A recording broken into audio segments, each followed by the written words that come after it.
महाराष्ट्र विधानसभा चुनाव स्पष्ट होता जा रहा है। इस वक्त आप देखेंगे 2/3 बहुमत से भी अधिक आंकड़ा जो है एनडीए पार कर चुकी है और स्पष्ट रूप से एनडीए वहां पर दोबारा सरकार बनाते हुए नजर आ रही है। इसके कारणों का भी विश्लेषण करेंगे। पहले आप देखिए किस प्रकार के नतीजे आए हैं। अभी आप देखेंगे बीजेपी लगभग 126-27 सीट के साथ आगे चल रही है। शिवसेना शिंदे 56 सीटें जो है प्राप्त करने जा रही है। एनसीपी जो अजित पवार गुट है वो 39 सीट लेकर के आ रही है और शिवसेना उद्धव बालासाहेब ठाकरे 19 सीटें, कांग्रेस 19 सीटें और एनसीपी शरद पवार 12 सीटें और अन्य के खाते में लगभग 17-18 सीटें जा रही है। यहाँ पर आप देखेंगे आपको इस चुनाव परिणाम से फिर से एक बार अचंभित होना हो सकते हैं। जैसे हम हरियाणा चुनाव परिणाम से अचंभित हुए, मध्य प्रदेश छत्तीसगढ़ विधानसभा चुनाव से रिजल्ट परिणाम से अचंभित हुए, उसी प्रकार से महाराष्ट्र चुनाव परिणाम से भी हम अचंभित होते जा रहे हैं। और कैसे भाजपा के पास ऐसी कौन सी जादू की छड़ी है जिसके तहत वो चुनाव जीत जाती है, ये भी समझ नहीं आ रहा है। क्योंकि चुनाव के दौरान जो ग्राउंड पर चीज़ें देखते हैं वो उन चीज़ों को देख करके और फिर रिजल्ट परिणाम को देख करके जो है भरोसा नहीं जमता है। एक तरफ आप देखेंगे उनकी रैलियों में लोग नहीं जा रहे होते हैं, उनको सुनने नहीं जा रहे होते हैं, उनके खिलाफ जो है बातें हो रही होती है ग्राउंड पर। मोदी योगी इन सब को जो है जनता गाली दे रही होती है और चुनाव परिणाम उनके पक्ष में आ जा रहे होते हैं। इसके कुछ कारण ये भी रह सकते हैं। यहाँ पर मैं इस चुनाव परिणाम में सीधे ईवीएम पर सवाल नहीं खड़ा करूंगा। जैसे हमने हरियाणा चुनाव परिणाम आने के बाद सीधे तौर पर ईवीएम को दोष दिया था और ईवीएम घोटाले को हमने जो है जिम्मेदार ठहराया था भाजपा की जीत के लिए। लेकिन यहाँ पर महाराष्ट्र चुनाव में सीधे ईवीएम पर प्रहार नहीं करूंगा। कुछ जमीनी हकीकत भी चीज़ें हैं। और जैसे बीजेपी के नेताओं की अगर हम बात करें, इस वक्त सबसे बड़ी अमीर पार्टी भाजपा है, अकूत धन संपदा है। अभी जैसे आप देखते हैं अडानी जैसे सहयोगी उनके साथ है जिनके खिलाफ अमेरिका वारंट जारी कर रहा है और भारत में पूरी भाजपा उसको डिफेंड करती है, उसको जो है सपोर्ट करती है, उसके खिलाफ कोई जांच नहीं करती है। तो ऐसे ऐसे लोग भाजपा में जुड़े हुए हैं और ग्राउंड स्तर पर बीजेपी का साथ देने के लिए आरएसएस होती है, हिंदू मुस्लिम करने के लिए आरएसएस होती है और खुद प्रधानमंत्री योगी आदित्यनाथ जाके हिंदू मुस्लिम बटेंगे तो कटेंगे जैसे नारे लगाते हैं, एक है तो सेफ है जैसे नारे लगाते हैं। पूरे महाराष्ट्र और झारखंड विधानसभा चुनाव में ये दो नारे गूंजते हुए दिखाई दिए, बटेंगे तो कटेंगे, एक है तो सेफ है। ये उनका जो मोटो लाइन था वो कारगर हुआ भाजपा के पक्ष में, भाजपा के खेमे में जो है जीत दिलाने में ये नारे काम कर गए। बटोंगे तो कटोंगे के नारे भाजपा को असर दिखाई और उनको बहुमत में लेकर के आई। एक है तो सेफ है जैसे हिंदुत्व का नारा, हिंदू मुस्लिम तुष्टीकरण और बाटो काटो का जो नारा इन्होंने दिया उससे उनको फायदा हुआ।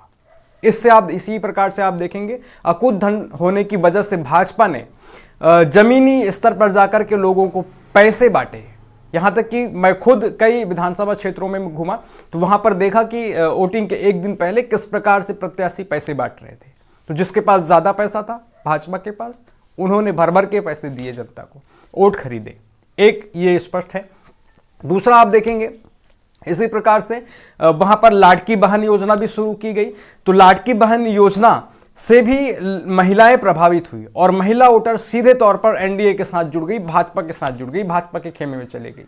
और जैसे कि हम बात करें 1500 रुपए की राशि उस योजना के तहत महिलाओं के खाते में डाला जाता रहा और इसी वजह से महाराष्ट्र विधानसभा चुनाव को डिले किया गया था। जबकि चुनाव जम्मू कश्मीर और झारखंड के साथ होने थे, महाराष्ट्र विधानसभा का चुनाव, जबकि प्रधानमंत्री मोदी एक देश एक चुनाव की बात कर चुके थे हरियाणा चुनाव से पहले, जम्मू कश्मीर चुनाव से पहले। और एक देश एक चुनाव की बात करने के बाद भी उन्होंने महाराष्ट्र चुनाव को और झारखंड चुनाव को हरियाणा और जम्मू कश्मीर के साथ नहीं करवाया था। इसलिए नहीं करवाया था क्योंकि लाडकी बहन योजना उस समय शुरू की गई थी और उनको विश्वास था कि इस योजना का लाभ 2-4 महीने तक लेने दिया जाए, उसके बाद चुनाव महाराष्ट्र में कराया जाए, जिसका फायदा सीधे तौर पर भाजपा को और एनडीए को मिलेगा और उसका फायदा उनको बकायदा मिला है। लाडकी बहन योजना के तहत 1500 रुपये महिलाओं के खातों में गया, 4-5 महीने तक वो लगातार लेते रही, उसकी आदी हो गई और इसी आड़ में जो है भाजपा को सीधे तौर पर फायदा हो गया। कांग्रेस ने 3000 देने का वायदा किया था महिलाओं को प्रति महीना, लेकिन वो देती तब देती जो मिल रहा था उस पर ज्यादा भरोसा जमाया महिलाओं ने और सीधे तौर पर भाजपा के साथ जुड़ गई। जबकि आप देखेंगे विदर्भ महाराष्ट्र वाला क्षेत्र किसानों के आत्महत्या वाला क्षेत्र है, भारी आंकड़ों वहां पर आपको किसानों के आत्महत्या के दिखाई देंगे, लेकिन फिर भी किसानों की मरहम पट्टी का काम कर गई लाडली बहन योजना और उसमें मोहित होकर के वो सीधे तौर पर एनडीए खेमे में जुड़ गए।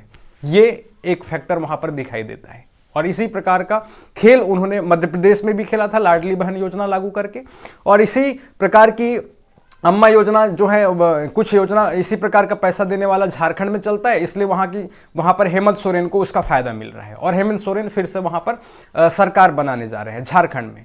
तो इस प्रकार का जो खेल चल रहा है पैसे के बल पर वो दिखाई दे रहा है इन चुनावों में। और उसके अलावा आपको ये भी पता है कि भाजपा का साथ पूरा मशीनरी देती है, पूरा का पूरा सपोर्ट भाजपा के साथ होता है मशीनरी का। और ईवीएम पर हम कौन होते हैं सवाल उठाने वाले? सवाल तो एलन मस्क उठा चुके हैं। एलन मस्क आईटी सेक्टर के जानकार, कंप्यूटर क्षेत्र के जानकार, यहां तक कि वो सब फील्ड में जानकार रखने वाले व्यक्ति कह रहे हैं कि एआई के दौर में ईवीएम हैक हो सकता है और ईवीएम से वोटिंग नहीं कराया जाना चाहिए। तो ये एक फैक्टर भी वहां पर देखने को मिलता है। तो इन सब चीजों के बाद भाजपा 2/3 बहुमत लेकर के एक तरफा आ रही है, जो कि सबको अचंभित करने वाले परिणाम है। महाराष्ट्र विधानसभा चुनाव में किसी को भी इतनी सीटें भाजपा खेमे में आने की उम्मीद नहीं थी। ये स्पष्ट रूप से यहां पर इन चीजों को देख करके आप सोच सकते हैं, विचार सकते हैं कि क्या भाजपा के पास चुनाव जीतने की ऐसी कोई जादुई छड़ी आ गई है जिसके माध्यम से वो चुनाव जीत जाती है।